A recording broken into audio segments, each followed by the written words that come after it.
యువతలోని క్రీడా ప్రతిభను వెలికితీసి జాతీయ స్థాయి ప్రతిభ కలిగిన క్రీడాకారులను ప్రోత్సహించేందుకు ఆర్ధమాంధ్ర పోటీలు నిర్వహిస్తున్నట్లు మేయర్ చిటికెన వెంకటేశ్వరమ్మ తెలియజేశారు. యువతలోని క్రీడా ప్రతిభను వెలికితీసి జాతీయ స్థాయి ప్రతిభ కలిగిన క్రీడాకారులను ప్రోత్సహించేందుకు ఆడదమాంధ్ర పోటీలు నిర్వహిస్తున్నట్లు మేయర్ చిటికన వెంకటేశ్వరం తెలియజేశారు. నోబుల్ కాలేజీలో నిర్వహిస్తున్న ఆడదమాంధ్ర మండల స్థాయి పోటీలు ఆమె ప్రారంభించారు. సంక్రాంతి సందర్భంగా ప్రతి ఒక్కరూ ఆహ్లాదకర వాతావరణంలో క్రీడలు పాల్గొనేందుకు ఆడదమాంధ్ర పోటీలు ప్రభుత్వం ఏర్పాటు చేసిందన్నారు. మండల స్థాయిలో ఎంపికైన క్రీడాకారులు జిల్లా స్థాయి, రాష్ట్ర స్థాయి పోటీలకు ఎంపిక చేయడం జరుగుతుందన్నారు. ఈ కార్యక్రమంలో డిప్యూటీ మేయర్లు శీలం భారతి, మాడపాటి విజయలక్ష్మి, కార్పొరేటర్ రాశం శెట్టి, వాణిశ్రీ, వైసీపీ నాయకులు బురగా రామారావు, థామస్ నోబుల్ తదితరులు పాల్గొన్నారు. మన ప్రభుత్వం ఇంతగా ఎన్నో బాధ్యతలు ఉన్నప్పటికీ కూడా 2 సంవత్సరాల కరోనా వచ్చి ప్రజల ఇబ్బందులు ఉన్నా కూడా నవరత్నాల్లో ఉన్నటువంటి అభివృద్ధి పనులు కాకుండా మరి యువత చదువుకుని వాళ్ళందరూ కూడా స్ట్రైన్ అవ్వకుండా వాళ్ళకి రిలాక్సేషన్ కావాలని చెప్పి ఇలాంటి ఆడదాం ఆంధ్ర అనేటటువంటి ఒక కొత్త కార్యక్రమాన్ని ఏర్పాటు చేసి యువతలో ఎంతో స్ఫూర్తిని నింపుతూ ఒక ప్రతి విషయంలో కూడా ఎంతో గొప్పగా ఆలోచించేసినటువంటి ప్రభుత్వం ఏదైనా ఒకటి ఉన్నదంటే అది ఆంధ్రప్రదేశ్ ప్రభుత్వం అని మన అందరం ఈ ఆంధ్రప్రదేశ్లో పుట్టడం మన అందరూ అదృష్టమని సగర్వంగా చెప్పుకోవచ్చు. ఏ ఒక్క ఆంధ్రుడైనా కూడా ఇలాంటి గొప్ప గొప్ప ఆలోచనలు చేయటంలో మన సీఎం జగన్మోహన్ రెడ్డి గారికి నిజంగా చాలా ఎంతో పెద్ద మనసు ఇచ్చాడు భగవంతుడు అని మన అందరం కూడా మనస్ఫూర్తిగా ఆయన్ని అభినందించవచ్చని. మరి ఇలాంటి గొప్ప గొప్ప కార్యక్రమాల్లో మనకింత చక్కని అవకాశం వచ్చినందుకు మన మచిలీపట్నం 50 డివిజన్లో కూడా అందరూ యువత ఇవాళ చూస్తున్నట్లయితే మగవాళ్ళ కన్నా ఆడపిల్లలే ఎంతో చదువులో కానీ ఆటల్లో పాటలు అన్ని రంగాల్లో కూడా ముందుండడానికి వాళ్ళు డైవర్షన్ కోసం పెట్టింది. ఇది మన గేము, మనం ఆడి మన టాలెంట్ని బయటకు తీస్తాకి జగన్మోహన్ రెడ్డి గారు ప్రవేశపెట్టారు. ఎవరి రికమెండేషన్ ఏం లేకుండా మన టాలెంట్తో మనం బయటకు వచ్చి district wise, next state wise అట్లా వెళ్ళే ప్రోగ్రాము. ఇది ఎవరు సపోర్ట్ చేయలేదండి ఇప్పటి వరకు, మన జగన్ గారు చేశారు. కాబట్టి మన టాలెంట్ మనం చూపించి మనం దీనిలో ముందుకి అడుగు వేయాల్సిందిగా కోరుతున్నాను. ఏవైతే టీమ్స్ ఎన్రోల్ అయినాయో, రిజిస్టర్ అయినాయో ఆ టీమ్స్ ని అక్కడ ఆడించి సచివాలయ లెవెల్లో విన్నర్ అయిన ఒక టీం ని తీసుకొని వచ్చి ఈ రోజున టౌన్ లెవెల్లో అంటే మండల లెవెల్ అనుకోవచ్చు, మన మచిలీపట్నం మండల లెవెల్లో మరి 3 భాగాలుగా మరి మన కార్పొరేటర్స్ పీఈటీస్ దాన్ని డివైడ్ చేసి కార్పొరేషన్లోనేమో 1 నుంచి 25 వరకు ఒక పూల్, అలాగే 26 నుంచి 50 వరకు ఒక పూల్ చేశారు. అలాగే రూరల్లో ఒక పూల్గా ఆడిస్తూ ఉన్నారు. ఈ కార్పొరేషన్లో తమ సమస్యల పరిష్కారానికై అంగన్వాడీ కార్యకర్తలు చేపట్టిన నిరవధిక సమ్మె 30వ రోజుకు చేరుకుంది. కనీస వేతనం 26,000 రూపాయలు అందించి తమకు దీర్ఘకాలికంగా ఉన్న సమస్యల్ని పరిష్కరించాలని డిమాండ్ చేస్తూ అంగన్వాడీ కార్యకర్తలు చేపట్టిన నిరవధిక సమ్మె 30వ రోజుకు చేరుకుంది. యాప్స్ రద్దు చేయాలని, సుప్రీంకోర్టు ఆదేశాల ప్రకారం గ్రాట్యుటీ ఇవ్వాలని, కనీస వేతనం నెలకు 26,000 రూపాయలు ఇవ్వాలని వారు డిమాండ్ చేశారు. ఎన్నికల హామీలు అమలు చేయకపోగా తాజా చర్చల్లో కూడా హామీల అమలుపై ఎలాంటి స్పష్టత ఇవ్వలేదన్నారు. తాము ధర్నా చేసిన ప్రతిసారి యాప్స్ పెంచి పని ఒత్తిడి పెంచుతున్నారని తెలిపారు. తక్షణమే తమ డిమాండ్లు పరిష్కారం చేయాలని వారు డిమాండ్ చేశారు. అంగన్వాడీల సమ్మె 30వ రోజు కొనసాగుతుంది.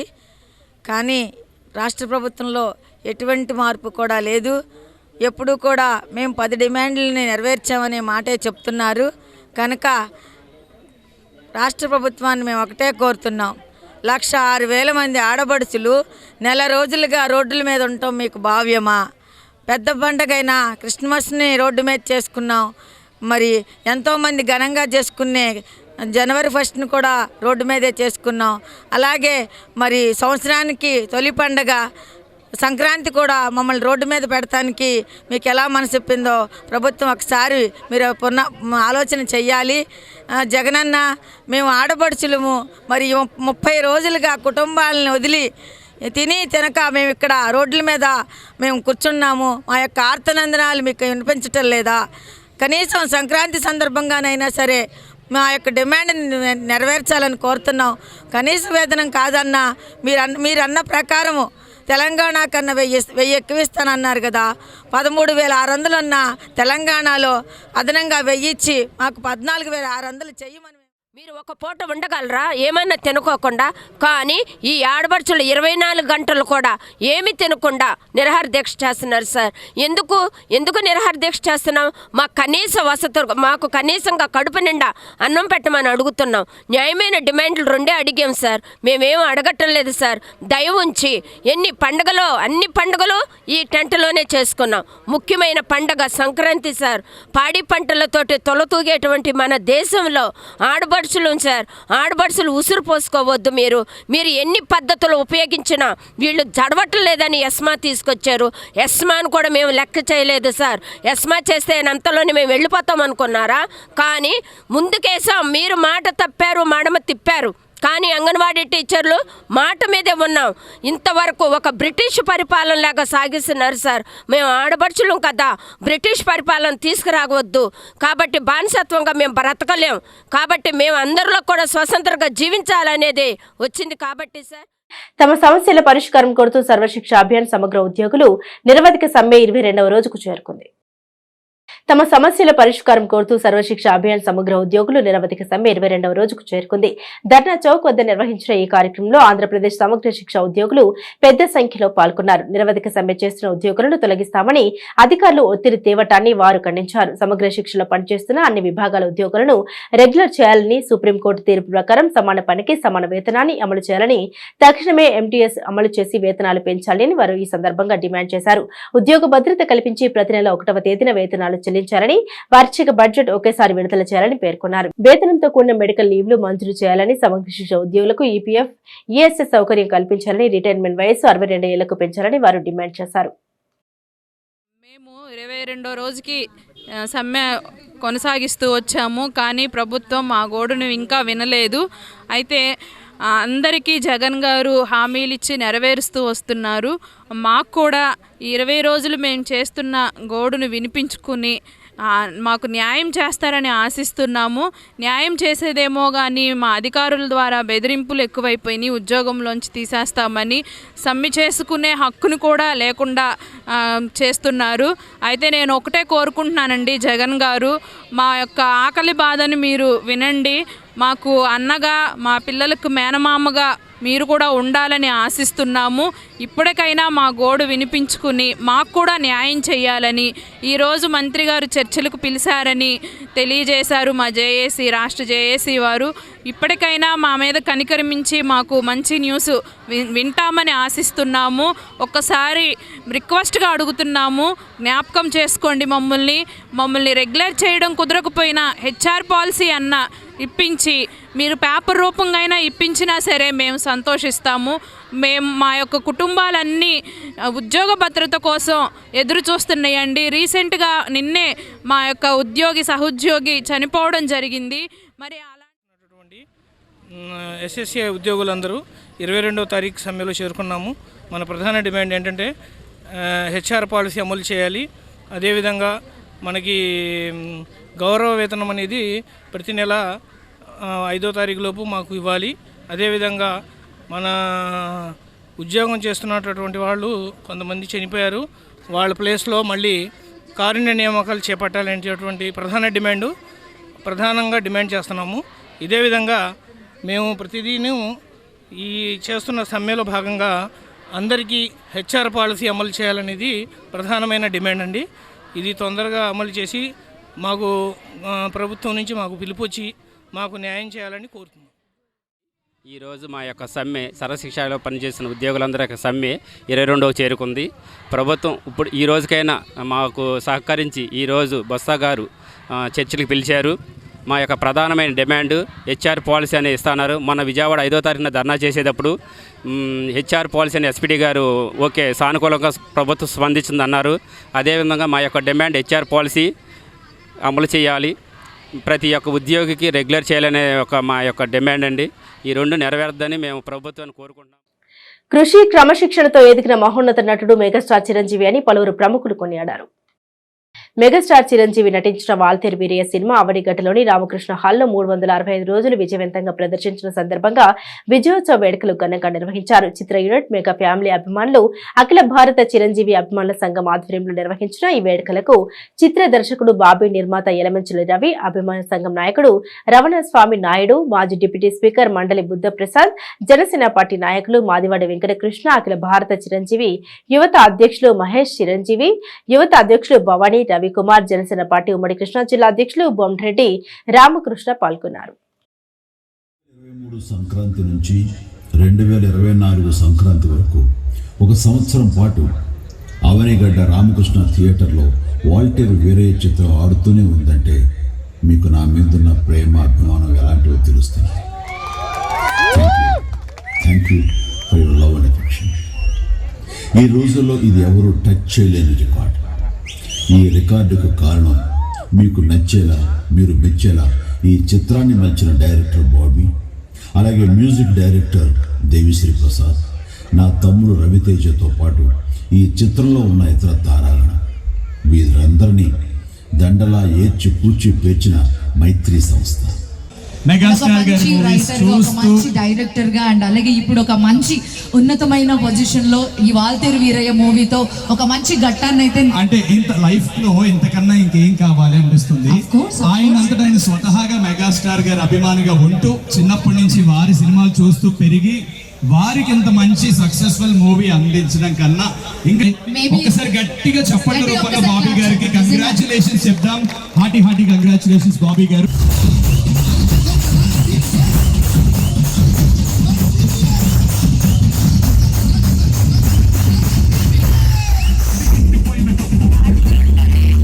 సంక్రాంతి కొద్దిగా ముందే మొదలైంది. మీ రాకతో వాల్తేరు వీరయ్య 365 డేస్ సెలబ్రేషన్ తో చాలా ముందే మొదలైందని చెప్పడం అతిశయోక్తి లేదు. నెక్స్ట్ ఏంటి? చాలా సంతోషంగా గుంటూరులో ఉన్న ఒక చిన్న కుర్రోడుతో జీవితం మొదలైంది నాది. ప్రతి సినిమా నాకు తెలిసి తుఫాన్ వచ్చిన జగదేశ్వరి అతిలోడు సుందర్తో సహా బెనిఫిట్ షో తప్ప వేరే షో తెలియదు నాకు. అలా చిరంజీవి గారిని తెర ముందు చూసి ఆయన సినిమాలు బ్లాక్ బస్టర్ అయితే గర్వపడుతూ, ఎక్కడైనా డిసప్పాయింట్ చేస్తే బాధపడుతూ, ఎలా అయినా చిరంజీవి గారు ఉన్న ఇండస్ట్రీకి వెళ్ళాలని ఒక కోరికతో, లక్ష్యంతో హైదరాబాద్ రావటం, అక్కడి నుంచి స్టెప్ బై స్టెప్ రవితేజ గారితో పవర్తో మొదలై అక్కడి నుంచి వరుసగా సర్దార్ గబ్బర్ సింగ్, జైలు ఉటుసా, వెంకీ మామ అండ్ వాల్తేరు వీరయ్య. ఈ సినిమా నాకు ఎందుకు ఎంత స్పెషల్ అంటే, ఇంద్ర సినిమా అప్పటికి చిరంజీవి గారి సినిమాలు ఒక 1-2 ఫిల్మ్స్ ఏవో సరిగ్గా రెవెన్యూ పరంగా డిసప్పాయింట్ చేసింది. అలాంటి టైంలో ఇంద్ర సినిమా రావడంతో మీలాగే కోట్లాది మంది అభిమానులు పొద్దున్నే దేవుడికి దండం పెట్టుకుని సినిమా బ్లాక్ బస్టర్ అవ్వాలని థియేటర్కి వెళ్ళి లాఠీ దెబ్బలు తినడంలో నేను ప్రథముండి ఇప్పటికీ గుర్తు. సంక్రాంతి సందర్భంగా ప్రతి ఒక్కరూ ఆహ్లాదకర వాతావరణంలో క్రీడలు పాల్గొనేందుకు ఆడదమాంధ్ర పోటీలు నిర్వహిస్తున్నట్లు అవనిగడ్డ ఎమ్మెల్యే సింహాద్రి రమేష్ బాబు తెలియజేశారు. అవనిగడ్డ నియోజకవర్గంలో మండల స్థాయి ఆడదమాంధ్ర పోటీలు ఉత్సాహంగా ప్రారంభమయ్యాయి. అవనిగడ్డలోని ప్రభుత్వ జూనియర్ కళాశాల క్రీడా ప్రాంగణంలో, అలాగే చల్లపల్లిలోని జిల్లా పరిషత్ హైస్కూల్ ప్రాంగణంలో ఏర్పాటు చేసిన పోటీలను ఎమ్మెల్యే రమేష్ బాబు ప్రారంభించారు. ఈ సందర్భంగా ఆయన మాట్లాడుతూ, సెలవుల్లో యువతలోని క్రీడా ప్రతిభను వెలికితీసి జాతీయ స్థాయి ప్రతిభ కలిగిన క్రీడాకారులను ప్రోత్సహించేందుకు ఈ కార్యక్రమం ఏర్పాటు చేసినట్లు తెలియజేశారు. ఈ సందర్భంగా ఎమ్మెల్యే పురుషులు, మహిళలు కబడ్డీ పోటీలు ప్రారంభించారు. ఈ సంక్రాంతికి సంబంధించి ప్రతి సంవత్సరం లోగడ, చెర్రాట్లు, కబడ్డీ, బ్యాడ్మింటన్ ఇవి ఎన్ని కనుమరుగైపోయి క్రికెట్లోకి వెళ్ళిపోయినాయి. ఇవాళ సామాన్యుడు ఆడుకునే ఆటలు కనుమరుగైపోయిన సందర్భంగా మళ్ళా ఆంధ్ర రాష్ట్రం అంతా మహిళలు, పెద్దవాళ్ళు అందరూ వయసుతో పని లేకోకుండా ఒక సంక్రాంతిని ఆనందంగా గడపడం కోసం ఆడదాం ఆంధ్ర కార్యక్రమం పెట్టారు. ఈ కార్యక్రమంలో చూసినప్పుడు మనం ఇక్కడ 40 నుంచి 50 ఏళ్ళ పైన ఉన్న ఆడవాళ్ళు, మహిళలు, అదేవిధంగా పౌరులు వీళ్ళందరూ చాలా ఉత్సాహంగా ఆనందంగా ఉన్నారు. మళ్ళా పాత గ్రామాల్లో జరిగే వాతావరణాన్ని జగన్మోహన్ రెడ్డి గారు తీసుకురావడం చాలా సంతోషం. దీంట్లో ప్రతి ఒక్కళ్ళు పాల్గొని ఈ సంక్రాంతికి మంచిగా ఆనందంగా గడపాలని, అందరికీ మంచి జరగాలి. వివిధ రంగాల్లో ఆర్యవైశ్య ప్రముఖుల్ని వైసీపీ నియోజకవర్గ ఇన్ఛార్జి పేర్ని కిట్టు ఘనంగా సత్కరించారు. వివిధ రంగాల్లో ఆర్యవైశ్య ప్రముఖులను వైసీపీ నియోజకవర్గ ఇన్ఛార్జి పేర్ని కిట్టు ఘనంగా సత్కరించారు. ఈ సందర్భంగా వైసీపీ యువజన విభాగం అధ్యక్షుడు వేముల కృష్ణ దంపతులను వేచ మల్లికార్జునరావు దంపతులని వాణి స్వీట్స్ అధినేత దిలీప్ కలం కౌంటర్ ప్రతికి చెందిన రవి దంపతుల్ని పేర్ని కిట్టు సత్కరించారు. ఈ కార్యక్రమంలో అర్బన్ బ్యాంక్ అధ్యక్షుడు పల్లపోతు సుబ్రహ్మణ్యం, ఎండూరి సురేష్, పల్లపోతు వాణి తదితరులు పాల్గొన్నారు. తెలుగులోడు కూడా అదే మా బంధువుడు అని చెప్పుకుంటారు. ఎందుకు చెప్పుకుంటారంటే మన ఊరి నుంచి ఒకటి వెళ్ళాడంటే సొంతం, మా ఊరు ఆస్తి అవార్డు వచ్చింది. ఇక్కడ ఉన్న ప్రతి ఒక్కళ్ళు ఆ ప్రౌడ్ ఫీలింగ్తో ఉంటారు. కాబట్టి మరిన్ని అవార్డులు అందుకోవాలి. అలాగే ఎలా అందుకోవాలో కూడా నలుగురికి నేను ఆడుకోవడానికి పంపించాలి మనస్ఫూర్తిగా కోరుకున్నాను. అలాగే ఈ ఎఫర్ట్ మొత్తం ఈయనకి అంకితం చేయగలరు. పొట్ట పెరిగిపోతాయి మళ్ళీ. అసలు ఆవిడ చేసే ఎఫర్ట్ అంటే అసలు అంటే ఫస్ట్లో ఆవిడంటే అసలు అంటే నాకు ఆవిడ పరిచయం లేనప్పుడు ఈవిడ చేసే వర్క్కి నిజంగా మేనేజర్ అయినా కూడా అంటే డబ్బులు ఇచ్చి పెట్టుకుంటాం మేనేజర్ గారు, మేనేజర్ స్టాఫ్ ఏదో అనుకున్నాం. అసలు నాకు అర్థం కాలేదు నిజంగా ఇంత పని చేస్తారంటే అంత పని చేస్తారు కాబట్టి అలా స్థాయిలో ఉన్నారు. నిజంగా నువ్వు గుర్తించి చెప్పండి, ఇంట్లో చెప్తావు కానీ బయట చెప్పావు కాబట్టి ఖచ్చితంగా ప్రతి మగవాడి విజయం వెనుక ఆడవాళ్ళు ఉన్నారంటానికి ఎవరు ఎగ్జాంపుల్. చాలా మీరు చేసే మహేష్ గారు ఉన్నారు, రవి గారు, ఇంకా జర్నలిస్ట్ ఉండి వాళ్ళకి వచ్చే అవార్డులు అనేవి పెద్ద వాళ్ళు ప్రతిరోజు వాళ్ళు నిజాయితీగా న్యూస్ రాసిన ప్రతిదీ వాళ్ళకి అవార్డే. ఎవరో తెచ్చి అవార్డు ఇవ్వక్కర్లేదు. వాళ్ళు ఒక న్యూస్ని నిర్భయంగా జరిగినట్టు న్యూస్ అందించిన రోజు అవార్డే. లేదా వీళ్ళ న్యూస్ వల్ల ఏమన్నా మార్పు జరిగితే అది అవార్డే. ఈరోజు ఒక చోట ఒక వ్యక్తి ఇబ్బంది పడుతున్నాడు, ఆ వ్యక్తి అభినందన తెలియజేస్తుంది. మరి ఇవాళ మచిలీపట్నంలో చాలా మందిని చూస్తున్నట్లయితే కుల మతాలకు అతీతంగా ఒక కుటుంబ సభ్యులాగా ఏ కార్యక్రమం వచ్చినా అందరూ కలుపుకొని ముందుకు సాగటం జరుగుతుంది. మరి ఇంకా ముందు కూడా అలాగే ఉండాలి. ఇవాళ ఈ పదవులు అనేవి శాశ్వతం అయితే కావలేను. ఒక మనిషిగా గొప్పగా ఎప్పుడైతే ఆలోచన చేయగలుగుతామో అప్పుడే మనం ఆటోమేటిక్గా పైకి ఎదగలం. ఇవాళ మనం ఈ స్థానంలో ఉన్నామంటే మన పెద్దవాళ్ళు మనకి ఎంతో కష్టపడి ఈ జీవితానికి మార్గదర్శకంగా నిలవటం, వాళ్ళు అనుసరిస్తూ మనం కూడా ముందుకు సాగటం. మరి అలాంటి మంచి కార్యక్రమాలు ఏవైనా కూడా భగవంతుడి ఆశీస్సులు ఎప్పుడు కూడా ప్రతి ఒక్కరిపైన ఉంటాయి. మన ఇవాళ మనస్సు మంచిదైతే చాలు, ఎక్కడికి వెళ్ళినా కూడా భగవంతుడు తోడుగా ఉంటాడని నేను మట్టికి మనస్ఫూర్తిగా నమ్మేదానిలో ఫస్టే ఉంటాను. మరి అలాగే ఇవాళ ఈ కుటుంబ సభ్యులందరూ కూడా మేము కూడా వాళ్ళ కుటుంబ సభ్యుల్లో భాగస్వాములుగా, వాళ్ళ కుటుంబంలో మేము కూడా కుటుంబ సభ్యులుగా ఇవాళ మేము కూడా ఉన్నందుకు నాకు చాలా సంతోషంగా ఉంది. మరి ఎప్పుడు కూడా మమ్మల్ని కూడా కలుపుకుంటూ మోపిదేవి శ్రీ వల్లి దేవసేన సమేత శ్రీ సుబ్రహ్మణ్యేశ్వర స్వామిని షిప్పింగ్ పర్యాటక శాఖ కేంద్ర సహాయ మంత్రి శ్రీపాద అశోక్ నాయక్ దర్శించుకున్నారు. మోపిదేవిలో శ్రీ వల్లి దేవసేన సమేత శ్రీ సుబ్రహ్మణ్యేశ్వర స్వామిని షిప్పింగ్ పర్యాటక శాఖ కేంద్ర సహాయ మంత్రి శ్రీపాద యశో నాయక్ దర్శించుకున్నారు. ఆలయానికి వచ్చిన కేంద్ర సహాయ మంత్రికి మచిలీపట్నం ఆర్డీఓ వాణి, ఆలయ అధికారులు ఘన స్వాగతం పలకగా ఆలయ పండితులు పూర్ణ కుంభంతో ఆహ్వానం పలికారు. మంత్రికి బీజేపీ రాష్ట్ర కార్యవర్గ సభ్యులు చిరువోలు బుచ్చిరాజు ఆధ్వర్యంలో టపాసులు పేల్చి ఘన స్వాగతం పలికారు. ఆలయ ఆవరణంలోని నాగపుట్టలో ఆయన పాలుపోసి మొక్కులు చెల్లించుకున్నారు. అనంతరం శ్రీ స్వామివారిని యశో నాయక్ దర్శించుకునగా ఆలయ పండితులు ప్రత్యేక పూజలు నిర్వహించారు. మంత్రి యశో నాయక్ ను ఆలయ సహాయక కమిషనర్ నల్లం సూర్య చక్రధర్రావు ఆలయ మర్యాదలతో ఘనంగా సత్కరించి శ్రీ స్వామివారి చిత్రపటాన్ని జ్ఞాపికగా అందజేశారు. ఈ కార్యక్రమంలో తహసీల్దార్ కూరపాటి నవీన్ కుమార్, ఎండీఓ శ్రీనివాసరావు, బీజేపీ జిల్లా అధ్యక్షులు గుత్తికొండ రాజాబాబు, పోతిరెడ్డి కృష్ణాకర్ తదితరులు పాల్గొన్నారు.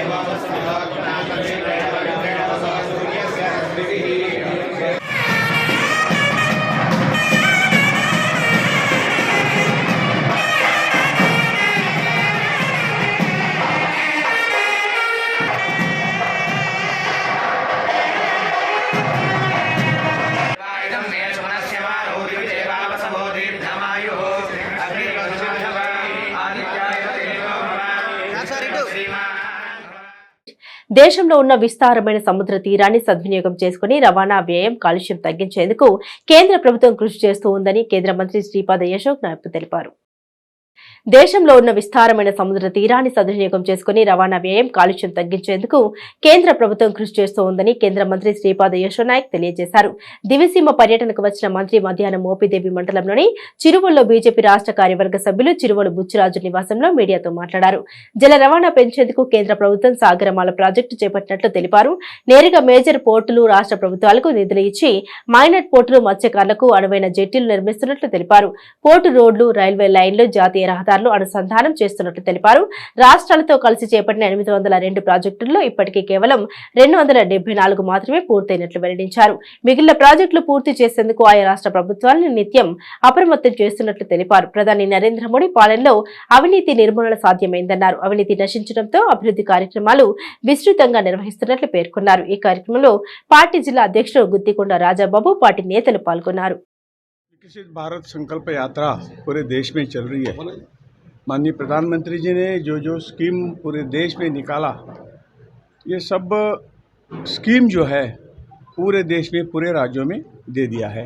कहीं कहीं उसका फ़ायदा लोगों को नहीं हुआ ऐसा मालूम पड़ा, इसीलिए प्रधानमंत्री जी ने ये जो विकसित भारत संकल्प रथ जो है वो सभी जिलों में, सभी पंचायतों में उसका जाने का व्यवस्था किया है। यहाँ आने का कारण यही था, जो इस गांव में मछलीपट्टन में ये विकसित भारत संकल्प यात्रा रथ आ गया है और इसका मतलब यही है लोगों में जन जागृति करना, लोगों को बता देना कि ऐसे ऐसे स्कीम आपको पहुँचा या नहीं पहुँचा। तो ये सब बताने के बाद उतना ही नहीं था, आगे जाके हमारे सभी जो सरकारी ऑफिशियल्स है वो वहाँ बैठते हैं और जिसको मिला नहीं उसका रजिस्ट्रेशन उसी वक्त करते हैं। और यही तो जो कुछ फ़ायदा केंद्र सरकार दे रहा है वो सब नीचे तक, आखिरी आदमी तक वो पहुँचे। इसके लिए तो सरकार, इसके लिए तो सब राजनीति है। और हम मानते हैं कि जब तक भारत विकसित नहीं होगा, जब नीचे का आदमी, एकदम गरीब आदमी अपने पैरों पर खड़ा होगा, इसको जो मूलभूत सुविधाएं हैं, अन्न, वस्त्र, निवारा हम बोलते हैं, रोजगार बोलते हैं, वो जब तक नहीं मिलेगा तब तक भारत विकसित नहीं होगा। तो हमने, हमारे प्रधानमंत्री ने जो सपना देखा है 2047 में भारत को एक विकसित राष्ट्र बनाना है, और इसका ये शुरुआत है। शुरुआत जब, जैसा मैंने कहा कि जब